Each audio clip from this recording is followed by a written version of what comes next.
As the general manager, I oversee one of our theaters at the Center Theater Group named the Kirk Theater. A big part of general management would be logistics. We kind of oversee all of the ins and outs having to do with the play. The marketing of a play, how we sell the play, how they message the play, the artwork that they're going to develop to sell the play. Another aspect would be, I pay a lot of bills. So we say, oh, we know it's 7 actors, 1 director, a playwright. The set we think will cost about this much. We think the props will cost this much, costumes, and we budget it. Then, as we work on the play, we adjust everything and figure out where we've been right, where we've been wrong, and try and do our best to stay within budget. And so really, it's not the creative side, but it's everything else that supports the play in getting it onto stage. Even in high school, I was interested in how a play was produced. I'd loved to read programs when I'd go see theater and look at all the different jobs.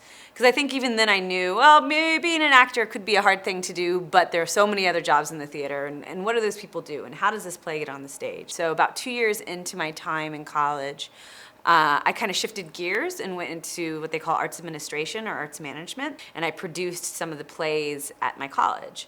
And one thing I realized that arts management would be good for me is that I came from a creative background. However, I realized I was a very logical thinker, straightforward thinker. What I realized in my world was what I needed was some stability. I wanted a job, a place to go to, something I knew, I knew what was coming. I knew, that I had a paycheck coming. A lot of artists and a lot of people who work in theater are freelance, which means they kind of go project to project.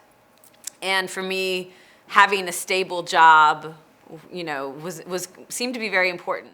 So some of the skills that are needed for my job would be good communication skills, good multitasking, patience, attention to detail, flexibility, some basic math skills. I never thought I was going to have to use math, and I use it way more than I ever thought I would.